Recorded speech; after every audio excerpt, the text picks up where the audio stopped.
All right, guys. God, what day is it? Is it Wednesday? Happy Wednesday. Coming to you from New York City, coming to you full of excitement. It's a lot of talking, a lot of shaking hands, a lot of people meeting, but this is how we build our referral networks. This is how we build relationships. This is how we get out of state, buyers, all these things, you guys. So it serves a big purpose. And I'm here as a student. I'm here to learn. I'm here to grow. And if I can take anything from these sessions back to you guys, then hey, saved you guys some money. You didn't have to come all the way out. My hope is that you put it into your budget in this coming year, that you get to these events. And so I'm going to share some of my thoughts and my takeaways. We're also going to talk about the market because it is Wednesday. So before we get rolling, in true keep it moving fashion, I'm going to have somebody bring us out on the field. But before I do so, I see some faces that I've never seen before.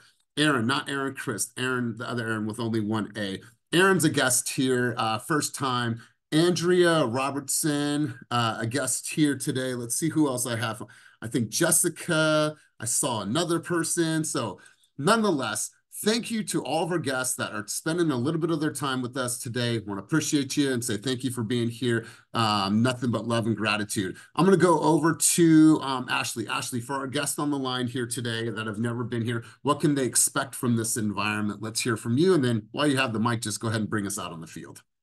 Good morning. I always tell everyone, Elias, that you breathe fire. If you want to be around a group of people that are always going the same way, encouraging each other, accepting, being transparent, vulnerable, and sharing ways to win with each other, this is the group. Show up, just show up with your camera on Mondays, Wednesdays, and Fridays, and I promise you, you will find tips and tricks that will help you with not just your business, but also your overall with your life. God, I love it. I appreciate that. And thank you. And once again, you guys, thank you to our guests. Thank you to everybody that will see this in the future. You guys, obviously, I'm here. We had our first day of Inman yesterday, and I wanted to share a couple things with you. In the next couple of weeks, we're going to be diving even deeper into AI, but obviously talk about social media. So before we get into the market, there was a couple key takeaways that I wanted to share with you guys. And this is more of a self-analyzation. I'm actually going to drop a video on this a little bit later. I want you to ask yourself this question, write this down, and get very, very honest with your answer. When it comes to your social media content, the question is very simple. How much of you is actually in your content? How much of your opinions, your views, your vantage point, and check this out, your face, all right, your words, meaning your voice, the copy that you're writing. Now, obviously, we can lean to different, verticals to get our copy for us, but can somebody see your content on someone else's page? Stay with that for a minute. Can somebody else see your content on someone else's page? Meaning, am I doing some bullshit ass generic shit that I could go to somebody else's page and see, or am I the star of the content? Right? Because here's what you guys all have is you have an ability just to be your true authentic selves. And if that's not showing up in your social media, and if I can scroll to somebody else's page like, damn, I saw that same KCM blog on somebody else's, or I saw that same script on somebody else's. Now I get it. There's tons of scripts out there, and I don't want to knock the scripts. But what I want you to do is look at a script and be like, well, hold on a second. I don't use that word. That's not an adjective that I use. That's not a noun that I use. That's not a descriptive word or anything. And then rework that script to where it's actually you. So the question really is simple. How much of you is actually in your content? Right? And think about that because that is the one thing that separates. And I sat through that session yesterday and I took notes on it and I'm like, that is fucking really, really good. And I was like, just my notes from this morning. Would this post make sense as someone else? Meaning, if someone else saw this post, would it make sense on their page or is it just for your page? And that's how I want you guys to look at it. There's stuff that Kenny does, there's stuff that I will do that I promise you're not going to see on someone else's. So evaluate yourself in an effort to get better, to improve, to put yourself in your own lane. Because I promise you this, you guys, there's so many people that's at this event that are talking about social media at the highest level, strategies, tools, tricks, all these things. But when you just funnel it down to the most simplistic of messaging, how much of you is actually in your content? And just thought I'd open up that conversation to see if you guys have any thoughts, any feedback, any insight for me. Anyone want to jump in on that conversation at all? Feel free to raise your hand. I figured this would spark some curiosity or at least make you be a little bit introspective for this beautiful Wednesday morning. Anybody want to share any thoughts, sentiment?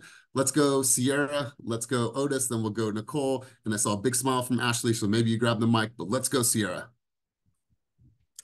Good morning. So one of the things about content that's awesome is that when you are expressing the things that you like, when you're talking about yourself and your world, it actually becomes easier to post.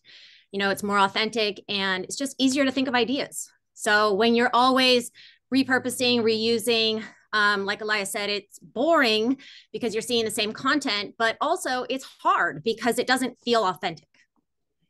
Yes, I mean, amen, amen. Otis, hopefully you're feeling better. I saw some movement in your foot. Congratulations, Sierra. Great contribution. Yes, Let's go, Otis. I finally feel my big toe. You know what's Um, crazy? Hold on a second. Hold on a second. Total deja vu. Like I'm having total deja vu right now. Cool. This is great. Go, Otis. I love that. Um, it's great that you started off with that. LaRussell had made a post yesterday that your content doesn't have to be corny. It doesn't have to be followed by whoever. It's basically you doing you. He says 90% of the shit that he posts is stuff that he's already naturally doing, whether it's rapping, doing whatever. So I think this can formulate right here what we're talking about. Like you should be out there while you're filming yourself while you're doing walkthroughs or like you always mention recording yourself on a buyer's consultation. These are all things that you can implement and just post because this is the life of a realtor. I posted the TBA yesterday and it's gotten back great feedback, almost 7,000 views, people reposting it, and it was the first time that I actually asked people to interact and it went really great. So I mean, just post what you're already doing. It's not rocket science. You'll be busy if you're already posting what you're doing. 90% of what you're doing is what a consumer is going to be looking at. And that's one of the things that I want to be doing with TBA is being more informative by showing real things, not our hush pieces where we're holding our camera and be like, oh, look at this house, real life stuff. So people can take you as a real person and just not someone who's just trying to get them into a deal. I love it. I love it. You guys, there's tons of stuff out there and great stuff. I was actually watching, you did like a summary of the playoffs. And within the first couple hours, that video had been shared already 9 times. So it goes to show you like, oh, cool. People like my sports stuff. I got a good vantage point. I'm sharing my opinion about something that I'm passionate about. And so I don't know where I was going with the thought, but anyways, it'll come back to me. But I love that contribution. Let's go to Nicole, and then we'll go Monica, and then we'll go Damian. What's up, Nicole? I was going to piggyback on what they were saying. A lot of times when you're following the certain scripts, it feels salesy and it feels fake. But like if you're sharing who you are, what you're going through, things that you've accomplished, then that'll roll off a lot easier. Yeah, And 100%. it lets your potential clients also get an idea of who they're going to be dealing with, because the process of searching for a home and even selling your home is pretty intimate. So you don't want to be like, man, I don't feel like calling this asshole, you know. you know who you're dealing with. Yeah, I love it. I love it. You guys, we've all seen the scripts out there, and we provide you guys scripts and content ideas. But I think I want you to only lean to that for some type of motivation or inspiration. Be like, okay, how can I tweak all of this and put it into my own words? Right? You've seen this script, and maybe one of you have done this. Stocks or real estate? What's the better bet for your future? Right? How many people have heard that before? that video, I've seen it over and over again. I would throw up. I would fucking throw up if I had to utter those words. I'm just being real with you guys. I would throw up. Oh my God, because I'm like, wait a minute. I'm a better writer than that. And I'm going to show you how to be a better writer by using ChatGPT, but making sure it understands the way that you communicate. And I'm actually going to go into that in just a second. But great stuff, Nicole. Let's go, Monica. Monica, once again, welcome to the family, welcome to the organization, and welcome to Keep It Moving. Let's hear from you. Yes, thank you. Thanks for the introduction as well. So I just wanted to share, this is something that I'm going to go full force with this year. And it may sound a little bit cheesy, but it's 100% me. First of all, I love to write. I was doing maybe 2 years ago a thing called What the Fuck Wednesday. And it was all about my real estate adventures, specifically in foreclosures, because I have had a lot of crazy things happen in that realm. And people would look forward to that post every single week. And sometimes I would just do some random weird thing I saw at a property or whatever, things that just kind of don't make sense. But further than that, I have a little pit bull, and I call her the not so real estate pit bull. And I've always wanted to implement her in my marketing, and maybe call myself the real estate pit bull. And I've always been really apprehensive. Like, I don't want people to judge. And I was having this conversation with Christina last night, and she was just like, roll with it, just do it. So, what I did yesterday was I was out doing some foreclosure property checks, and I took a picture of my dog, like sitting in the window, looking out the window, in my car watching. And I talk about how she doesn't like real estate. And if no one follows me, she's pretty funny. I'll bring up real estate and or anything, and she just kind of looks away and has this whole attitude. So the reason why I bring that up is because I was like, oh my God, people think this is cheesy. But then I was at broker's tour yesterday, and this gal I don't even know came up to me, and she's like, oh my God, I love your dog and how you talk real estate with her. And so it just goes to show you that I think a unique angle can be really fun. For me, it's hard to do like the real estate stats and all that stuff. So I think coming from this angle and looking for accountability on doing that this year and not being afraid to just put it out there. Who cares? No one is doing exactly what I'm doing. Yeah, okay, I love this. Nobody is doing exactly what you are doing because there is only one Monica Malcute. Am I pronouncing that correctly? Malkit, but close enough. Malkit. Okay, Malkit. So there's only one Monica Malkit, right? There's only one Ashley Gurevich, right? And so the idea is to say, you know what, once again, go back to the question, how much of me is actually in this? And is my identity showcased, my views, my vantage points, the likes, the dislikes, the hobbies, my vulnerabilities, right? Somebody might say, oh my God, that house is so beautiful. No, it's dog shit and it smells weird. I don't like the house, but here's the opinions why. Whether or not you like it, that's my opinion, right? And I think that's where content is going, right? To where the moments where you say, I don't know, my dog? No one else that I know in our market is making real estate content from the vantage point of a scorned pit bull who has a bad rap, right? I want to hear from the scorned pit bull that has a bad rap. I'm already invested. When you said fuck it Fridays or whatever that is, I want to know what's going on because that to me sounds like it's pretty real. Sounds to me that it's pretty real. So I don't even know what it is, but I'm already subscribing.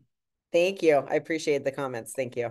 Good stuff. Let's go to Demian, and then we're going to shift gears. I'm going to give you guys some great stuff that I jacked from the session yesterday, and I'm going to put it down in the chat in just a moment. Let's go, Demian. I wanted to share something that's been working for me. I have a note in my phone, the iPhone notes. I have a note that's titled Content Topics, and it might be 11 o'clock at night, and I have this wild hair that says, oh, I want to talk about this when I go back to the fast booth. But now I have a list of maybe like 50 topics that I want to do content on, and it helps so that you're not searching for something to talk about or doing something that might be stale or not you. So yesterday I'm in there talking about the Super Bowl coming up and what you do to celebrate the Super Bowl, just anything to engage the people like you're saying and tell them who you are and let them see what your interests are, because that's going to strike a chord with somebody else. And from that list too, like once you talked about certain things, you start to expand upon those ideas. Like I reached out to a council member yesterday and she's coming in next week to do a content piece with me. But it helps when you write anything down to make it real. But again, it helps you to continue to conceptualize on things if you actually see it in front of you every day, like we talk about with our goals and everything else. So I just thought that might be helpful to somebody else. If you just start writing down your ideas on what you want to make content about and keep adding to it, and yeah, it might be a little helpful. You guys, and I appreciate this at a very high level. Ideas are going to come to you. They're going to come to you when you're in the shower, when you're taking a shit, when you hear somebody in conversation, like instantly put that somewhere, right? I'm curious to know why T-Pain ever used auto-tune, right? If you've seen the video of T-Pain singing Tennessee Whiskey, you're asking yourself, why the fuck did this dude ever use auto-tune, right? And like I'm watching his videos and I'm seeing how much it's trending. So it's just like, I don't know if that will hit, but hey, it's my opinion. I want to know a little bit more about it. And so really good stuff to me. And let's go really quick, rapid fire, Monica, and then we're going to shift gears. I got some other stuff I want to share with you guys. And I just want to say you completely reminded me of content batching. I was working with somebody a couple years ago, and he was like, when you're on a row and when you're on a roll and you're, like feeling your flow, jot it all out, and you can use that as content later for content batching. So that's thank you for that reminder. I'm going to implement that. Yep, just bring multiple changes of outfits. Right, that's why I usually roll with a black T-shirt, because I don't know if it's the same day. So here's what every I want time you guys I to do do. that, I have 4 shirts and 4 hats in my backpack with me when I go in to record. Yeah. And it all looks like, and then you can put different imagery back behind you. So I absolutely love that. So couple things, you guys. Obviously, there is a huge conversation around AI right now and the AI revolution that's happening in the real estate industry. Every single big brokerage is using AI at some level. And, obviously right now, AI is very scattered, meaning that there's so many different platforms for you guys to tap into. And it could seem a little bit overwhelming, but what's going to happen in the coming years is that you will see that to start to become centralized, and let's call it Googleized, right? When the dot-com boom happened, everybody had a website for all kinds of different, products. Well, now what happened is that, that downsized, and a lot of those companies were reduced or combined and so on and so forth. Because when you think about search engines, there's only one, it's Google. So what I believe that's going to happen over the course of the next 5 years is that AI will start to become more centralized, and you'll have a suite of services that maybe a Google or maybe one of the top brands will be able to offer. And you just say, oh, cool, I want this, I want this, I want this. So right now it's a little scattered, but a couple of things that I want to share with you guys, and I feel it's important, and we're going to get into the market. Automate the monotony, not the messaging. How many of you have, let me say that one more time, automate the monotony, not the messaging. Oftentimes, we want to go to ChatGPT. Let's just talk ChatGPT. We oftentimes want to go to ChatGPT to find some type of shortcuts, right? Which I believe that it does that at a very, very high level, so don't let me discount it. But what I believe is that ChatGPT is not going to create the Natalie messaging. It's not going to create the Sierra messaging. What it's going to do is it's going to give you ideas on how to amplify that messaging across different verticals, right? Because here's what we're going to do, is we're going to train ChatGPT to interact with me the way that I want to write, the way that I want to be responded to, and the way that I communicate based on where I'm from. Now, based on how I have trained ChatGPT, the questions get a little bit different. Hey, ChatGPT, please create me 5 verticals or 5 marketing campaigns that I could use this messaging that we created.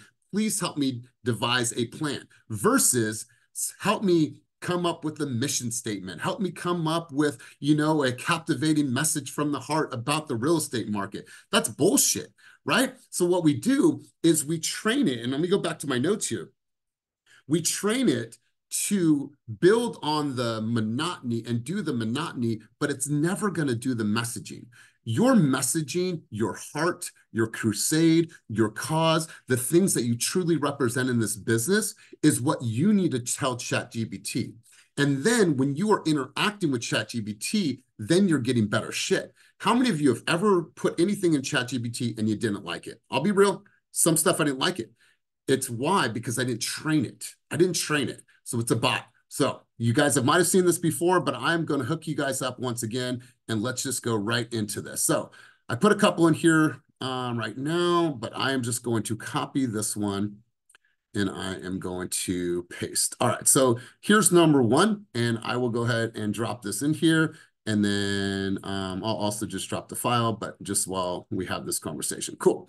All right, guys, so you have seen this before, and I have shared this before, but it is crucial to our development. So before, let's call it noon today, here's what I want you to do.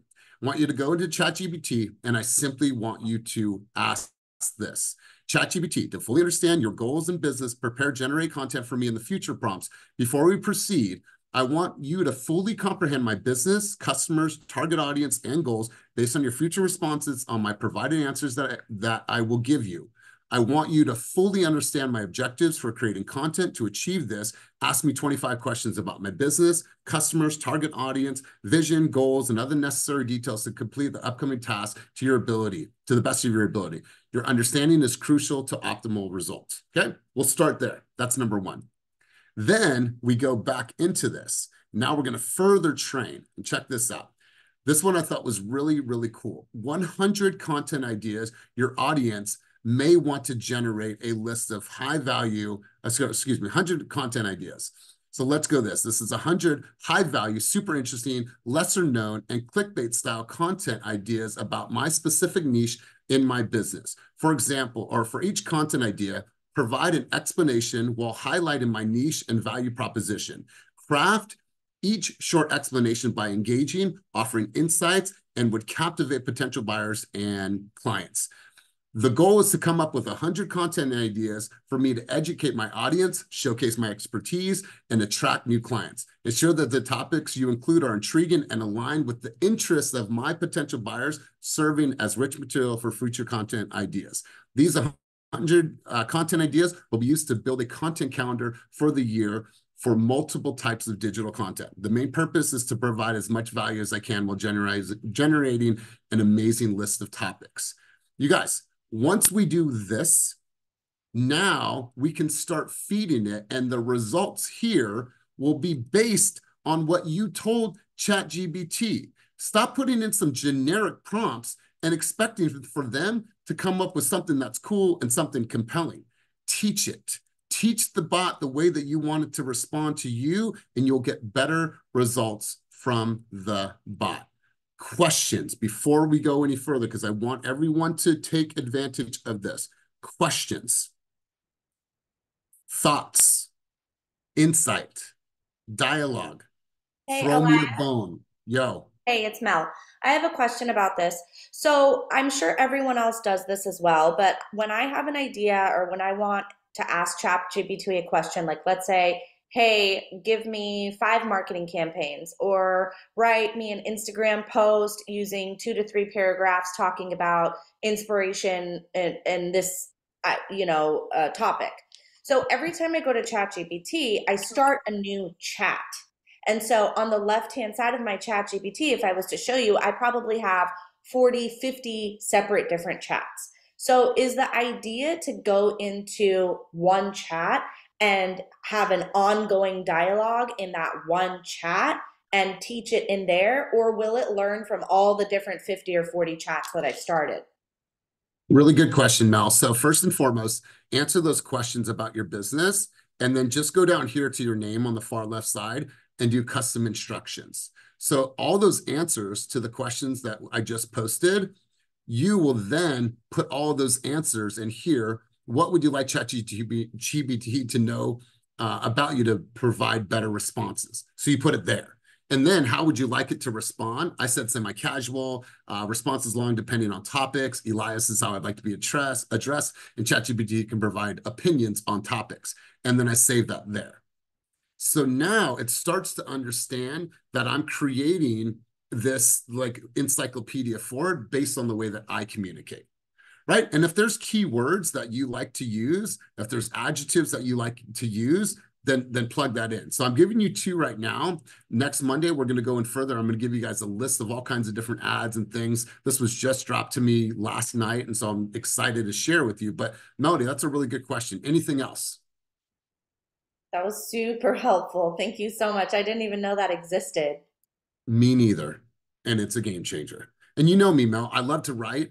I'm very descriptive. I feel like I'm very expressive in my writing. And so I wanted to make sure that we all have a platform that amplifies our messaging. Once again, we're not automating the messaging. We're teaching the bot our own messaging, our own heart, our own vision statement, our crusade, our purpose, our cause, why we're actually in this business and what we're passionate about and how we intend to serve our potential sellers and buyers, right? And just saying that right now, I'm in a flow.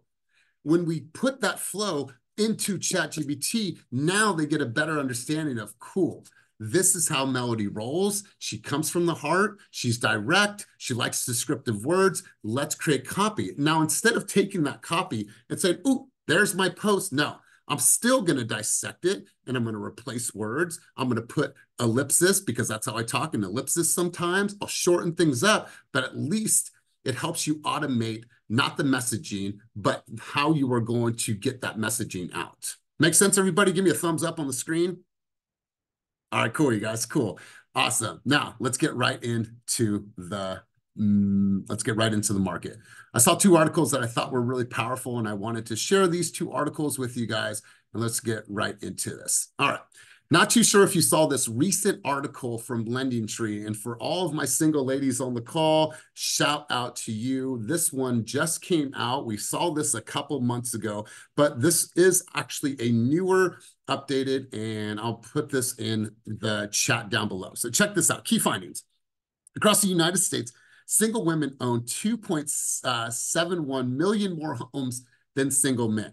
Single women own 10.95 million homes, while single men own 8.24. Put it another way, single women own an average of 12.93 of the owner-occupied homes across the 50 states versus 10.22 among single men. So shout out to you ladies. Now stay with me. When you look at this, you're going to see this report down below, and then you could go right into all of the actual cities. What's cool about this is that you could see where California ranks on this. I think it was like number 20. There we go, number 20. So number 20, it shows how many homes are owned by single women versus how many homes are owned by single men. And what you guys can do is you can use this as a green screen to have some really, really great conversations about the market, about what's going on. Shout out to the single ladies, because I don't see enough content out there that speaks directly to stats like this. I think that this would be fun. Now, this could come from a guy, this could come from a girl. I think this is a very neutral conversation because we're only simply sharing facts about buyers and buyer behavior. And I tell you what, you guys, this is something that just came out. I would run with this. Hey guys, based on a recent article that just dropped from Lending Tree, it states that boom, boom, boom. And I would go through some of these high level stats. If you're somebody that's wanted to become a homeowner, you're a single mom, you're out there grinding hard for your family, you're trying to build wealth, and you're doing everything that you can to provide for them, DM me. I'd love to be able to help you. For me, I have single mom syndrome. I was raised by my mom and my sister, single mom, and so stuff like this connects. I want you guys to, I wanted to share this with you. Copy. I'm going to post this in the chat down below. That way you guys have it. Boom. And here's a thought. I want to put some of this information into ChatGPT and ask it to create me a heartfelt hook for social media or a searchable SEO style content. There you go. There's one article. Any questions, any thoughts on this article? How many single women on the call today? How many people are sparked for a creative idea that they could use this information to go and create a good video? Yeah, that's right, bro. All right, there you go, Brandy. I love it. Andrea raised her hand. Andrea, was that just agreeing to this? Yeah. So, go ahead. Go ahead, Andrea. Oh yeah, I was just agreeing. I think okay. I think just being I haven't been in real estate for a long time, but I think just seeing my own personal friends and my own family, mostly single women, are owning and I'm from California. So I see this in practice more than I see it in the numbers. So I think it's absolutely true, but it is surprising and shocking because you wouldn't think that given the paid discrepancy, especially in California. Yeah, I think that it's amazing. There's some liberation in this story. It talks about, consumer behavior. There's so many ways to go about this, but I thought it was a really powerful article. Obviously, on Wednesdays, we talk about the market. There was another article here that if you're not a member of Inman, you won't be able to read this, but I'm going to drop this if you are. I'm going to copy this. I'm going to copy this. And let me just close this. Let me get this out of here. I don't know why it's asking me this. Okay, cool. Hold on. We're almost there. All right, so this is a really cool article, and I'm going to turn it over to our lending partners in just a second. But there's some really, really good forecasts in our business right now. Let me just stop sharing this. And this is a great article. I'll drop it here. There's some really, really positive sentiment that I'm hearing. I just heard from the CEO of Realogy. Well, it's formerly Realogy. Every single person that's been on stage, I just heard from Mauricio, who's the owner of the agency. everyone is talking about very, very strong opinions about where the market is going. Obviously, the buyer demand is up. You guys are seeing it across all markets. We're seeing multiple offers. We're seeing that the trepidation, the fear, and the doubt has almost subsided. We're seeing that buyers are now accustomed to the interest rates, whatever they are. I feel that interest rates have came down over the last couple of months, which is evident, and you can see that in how many more people are shopping. And so I think that all of these people that were around in the last couple of days, everyone's speaking very highly. Now, I'm not an expert. I'm not an economist. Are they projecting 3 rate cuts in 2024? People are saying that, but that's not really my lane. But what I want to do is I just want you guys to understand what your message to market is right now. That's why hearing from people on these calls, like, damn, I can formulate that into a conversation with my buyers and with my sellers. So Jeff, Ashley, would love to hear from you guys. And then I want to get 1 or 2 agents to talk about what they're experiencing in the market. I know that you guys have gotten in contract recently. You're writing multiple offers. You're going up against, tons of competition. So I want to hear from you guys as well. So Ashley and Jeff, let's start out with you guys, and then we'll turn the mic over. Good morning. Oh, go ahead, Jeff. Go. I'll jump in real quick and then we can hand it off to Ashley.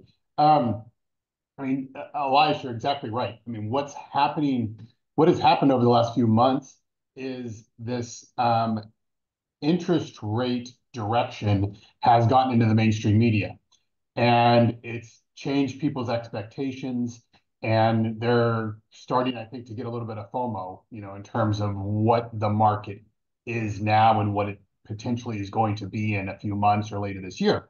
In actuality, over the last 4 to 5 weeks, the market's been neutral. It has not really moved. It's looking for some reason to move one way or the other, but we haven't really seen rates come down dramatically. From October to December, we saw it, and that's what's made its way into the media. And but regardless of that, no matter what rates are, run with it.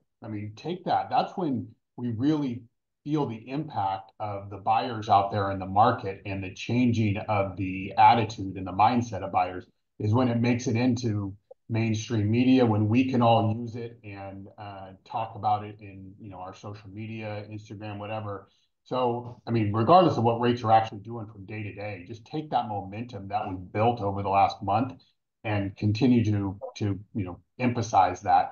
Now, in regards to rates, again, they've been neutral. We have 2 really big reports on Friday.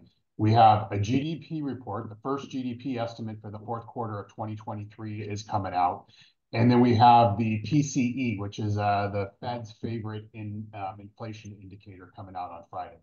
So hoping that both of these are going to be in a range that allows rates to stay where they are or continue on a trajectory downward. We're hoping for the PCE. A big component of the inflation measure in PCE is shelter, rents, what you pay to own a home. And that's really been coming down, but it's more of a lagging indicator of the way that they compile that data. So we should see a better shelter number from an inflation perspective, which should allow the PCE to come down year over year, month over month, and then the annual figure. So hoping for that. GDP, we'll see where that shakes out in terms of the analyst estimates and stuff. So it's going to probably continue to trade sideways for a while, but that's fine. That's good. Let's keep the momentum that we've got now and keep messaging it, and then continue on this downtrend, albeit slow. I love it. Jeff, you said something really powerful. You said a lot of things powerful, but keep messaging, right? Let's go back 4 or 5 months ago. Doom and gloom, recession, right? Think about all the articles that were out there. Oh my God, worst year that we've ever had. Hunker down, don't sell your property. No way, no how. The market's going to crash. All these things that you're seeing in the media. Now what's happened? I believe that not that the market has been neutral, but I believe that consumer behavior and consumer psychology right now is feeling a sense of hope that they didn't have 6 months ago. And not much has changed in the recent weeks, except for their psychology has changed about their understanding of what's happening in the market. So when Jeff says keep messaging, you guys always have to look at yourself as a constant moving ad campaign, right? market.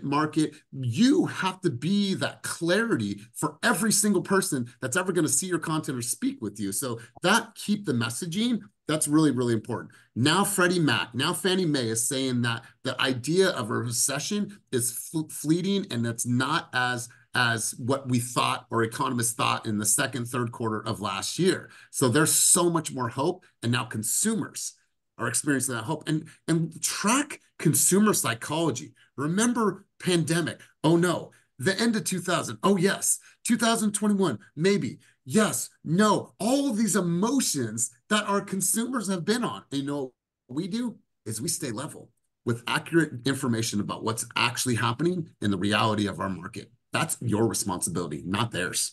Good stuff, Jeff. Let's hear from you, Ashley. Awesome. Hard to follow that one up. That was a lot of great information, Jeff. So like Jeff said, the Fed, when you see that headline, like the Fed is going to cut rates 3 times next year, that's their guess. And it's based on economic data from these reports that Jeff was talking about that is going to actually make the decision. So we have GDP, and then we have PCE, which is the Fed's favorite measure of inflation this week. So this week is really going to determine kind of if we're going to go sideways or if it's going to go up or down. So hopefully we get some good reporting in.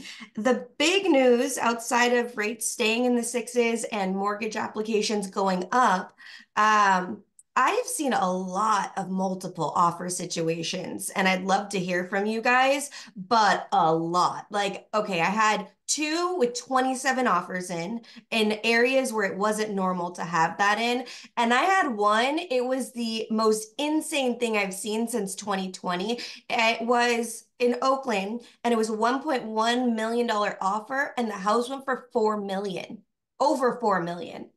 I don't know, like if they really price underneath. I didn't get a chance to see the comps. So I'm interested to see what you guys are seeing and if that's happening everywhere. But at the same time, in Oakley, we just got a $25,000 credit for a house that was sitting forever. So it's really going to be market specific, and you really got to dig into the data and look at where you're putting in offers. But I will tell you, in most places that I'm seeing, competition's definitely picking up. And then the big news, in case you have not seen it all over social media, is the California Dream for All has come out, or is going to come out in spring. So it's a good idea to start advertising that, getting people ready. If you look at my social media, I'm not the biggest fan of that for everyone. However, if it is someone that cannot buy a house outside of this program, it could be a really good fit. The person, one of the people that I helped with California Dream for All last time, was about to live in their car, and they had all of their stuff already packed in their car, and they drove it up to Key Day. So yes, you're giving away 20% of your equity, but if it's between I'm going to rent forever or I can take advantage of this program, it can definitely be game changing for some people. So it is, good question. Is it only for first-time buyers? It is not only just for first-time buyers, but also first-generation home buyers. So they can't, first-time buyers, instead of what we use, you can't own a home for 3 years, they say you can't own a home for 7 years. That's their definition of a first-time buyer.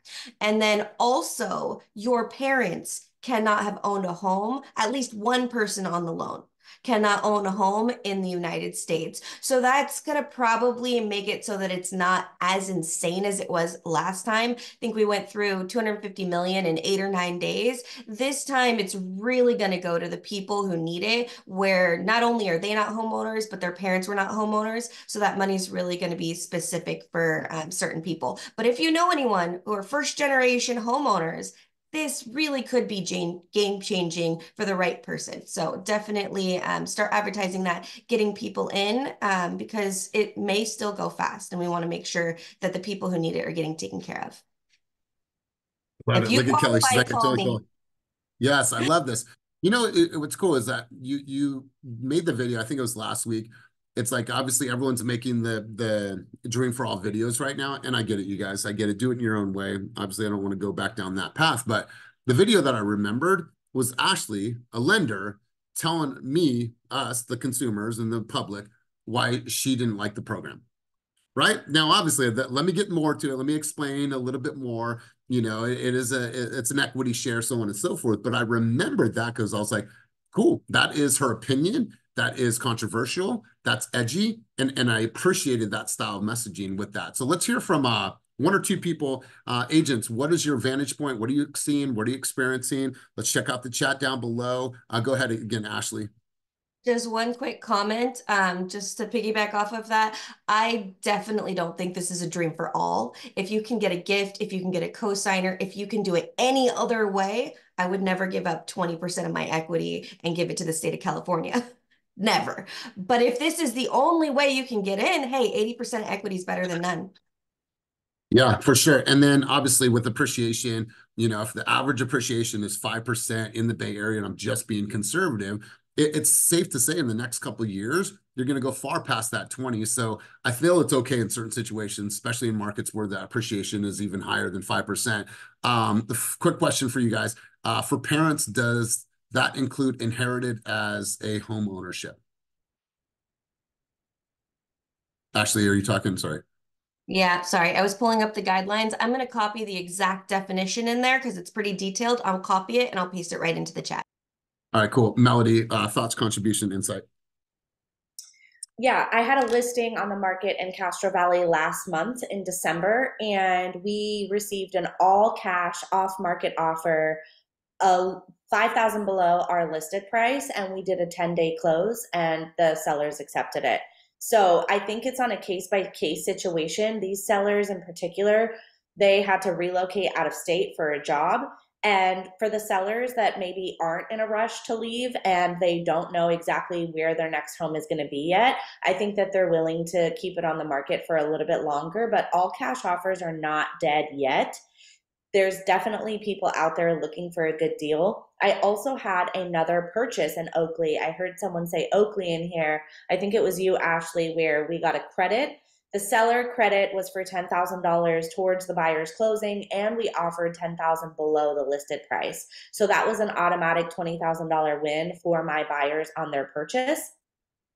We sold their house as well, which was a condo in Concord. So they were upsizing because she was pregnant and she had a toddler. And the condo in Concord got 5 offers all over asking price. And so we were able to negotiate that. And on that one, we did not accept any credits. So I think it is on a case by case situation, but it was also going into the holiday season, going into the winter months.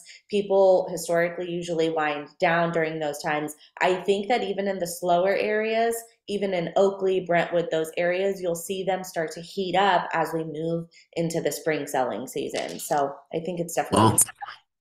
Well said, Melody. I love it. Otis, let's hear from you, and then we'll go blessing. That'll be the last contribution. Let's go. Getting your homework done and learning a little bit. Don't just know about the program, really learn about it. There is some things that are in that program as well is if they were ever in foster care, if they were ever institutionalized, those are people that are eligible as well. And then knowing about what type of loans that are out there. I never knew that there's a company that do loans for people that are disabled. I have one right now in Richmond where mom's buying a place for her 19-year-old daughter and her boyfriend, and she's considered disabled. So we were able to get them funded there, where they're basically not going to be hit as a second house. It's just going to be in her name and everything like that. So just knowing stuff, knowing how to move through the market, and the market is picking up daily by the hour. I don't care what anyone's saying. I wrote 5 offers last month, lost out on all 5. I just got my first win about a couple of days ago. So knowing how to talk to your buyers and your sellers about being realistic. If they're out there looking for $850,000 house and there's multiple offers in the area, there's no room for them to negotiate. There's no room for them to fight, to set a bar.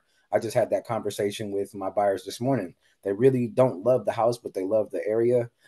So they're willing to bump up 40 grand right now just because we sat there and we went through the process of losing out on another house that they really did love. So having those uncomfortable conversations up front, because I was telling them at the beginning, like, I'm the guy to get seller credits. But as the few weeks went on, that shit started going down. So now I'm going to have to be the agent that's going to be able to still get this house for them. So just knowing how to negotiate and then also knowing how to pivot from going from one game plan to another. Wow. Yeah. And being able to set the stage of like, hey, we're going to have to be very nimble. The seasons change, demand changes, competition levels change. And so here's what we may potentially be up against in the next couple of weeks as we're shopping. So love that. Let's go, Blessing. And then we're actually going to end a couple minutes early. I just have to get back to session, but Blessing, let's go to you. Thoughts, takeaways, contributions. Of course. I was going to mention, so I have a listing for a lot of land in Stockton, and I did all of the comps over the past 2 years to really help my seller, stuck on buyers, to help my seller really price competitively. We went live on Sunday. I have 4 offers, all competing on this lot of land, and he wanted to price significantly higher than all of the comps. And despite everything that I showed him, I've got to do what my client says and I've got to sell it like it's the best, the best deal in the market. I just bring it up because the comps would not have supported the price point nor the 4 offers that we have right now. And all of them came at value at list and a little bit over with amazing terms. So it just goes to show that people do understand that if you want to take advantage, if you want to get in real estate, you've got to get in when you can. And so it's just kind of changing the trend. So still know your markets, know your comps, be able to advise your clients, but recognize that right now, buyers are moving at their own pace. And if they want to buy and they know that they can, 2020 taught them, don't wait on the sidelines if you can, get in now. So that's just what I'm seeing with this one particular situation. God, I absolutely love it. And congrats to you. I can't wait to hear what the final negotiations are. So guys, we're going to wrap right there. I wanted to just end a couple minutes early, but I wanted to hear from Michelle Green. Get one key takeaway from you. Thanks for being here as a guest. Michelle Green, give us one key takeaway from your time together. And Daniela, or Danielle Martinez, why am I blanking? Why am I saying Martinez? Danielle, are you here? Yeah, I'm gonna have you go next if you're on. Let's go with Michelle. Michelle, key takeaways from our time together today. Yeah, sorry. I just wanted to first of all say thank you. This is an awesome, awesome Zoom meeting. This is my second one, and I come from a pretty big team. I was at Coldwell Banker in Burlingame. And I honestly, this is so resourceful and so helpful because I didn't get this much content from a year-long meeting that I went to once a week. So thank you all. I was just going to chime in really quickly and say that our market's super crazy. We are having people come in all cash, 200 over asking, 30 offers, 300 parties through in 2 weekends. So it's definitely picking up for us. But yeah. And Michelle, what market are you in right now? Over in San Mateo. Okay. And then how'd you find out about our group? I actually just joined 2 days ago, Olivia McNally. So. Oh, wonderful. Yeah, I'm really excited. She's super awesome. We kind of live in the same area. We both have kids and we farm the same area. So it's going to be exciting. Well, you tell her hello. And can you tell her to return my call and text? I called her and could text her twice the other day. I can hardly believe that. She didn't get back to you? She's so amazing. No. But hey, thank you for being here. Open platform. We're all family in our EXP world. So thanks for being here. Let's actually wrap there. Actually, I said Martinez. I was meaning Lopez. Are you on? No? Okay. I thought I saw a 650 number. I thought that was her. But anyways, let's go to one other person. Andrea, you're a guest. One key takeaway from our time together. Rapid fire. Ooh, I think the key takeaway I am going to take is around ChatGPT and AI and customizing your voice. I think I've been using ChatGPT since it came out, but I'm steadily trying to customize in the chat my own voice, but being able to set a preference, and those are things that I haven't really looked into in ChatGPT. I think that's my biggest takeaway. Is picking my social presence and making it my own. I've already done, but I think expanding it with more Chat GPT and myself kind of mixed together is kind of my next phase. So that's I my love it. takeaway. Do I recommend paying for it only if it's in the budget? But yes, I would recommend. I think it's $10 a month or something like that. I highly recommend. It's probably a Starbucks a month. Highly recommend it because you're going to leverage it. Remember, AI is not for you to build your messaging. It's to amplify your messaging and give you ways to better market and enhance that messaging. That's what I want you for you guys. And remember the question we opened up. How much of you is actually in your content? Your voice, your words, your face, the copy, your opinions, your views, your vulnerabilities, your likes, your dislikes, your interests, all those things, you guys. If you're doing something that you can see on someone else's page, then it's not authentic. It's just not authentic, you guys. I want to push everybody to lean into who you are, because that's all that we have is our true, authentic self. So you guys, I'm going to go and crush this shit right now. Thank you guys for all the support, the supporting messages. I really, really appreciate it. I'm going to go give to them as they've given to me. And as always, you guys, keep it moving towards your dreams, goals, and vision, and have an amazing, amazing day, and go out there and take some action. Peace. Thank you. Go represent well, brother. Go represent us That's well. right, bro. That's right.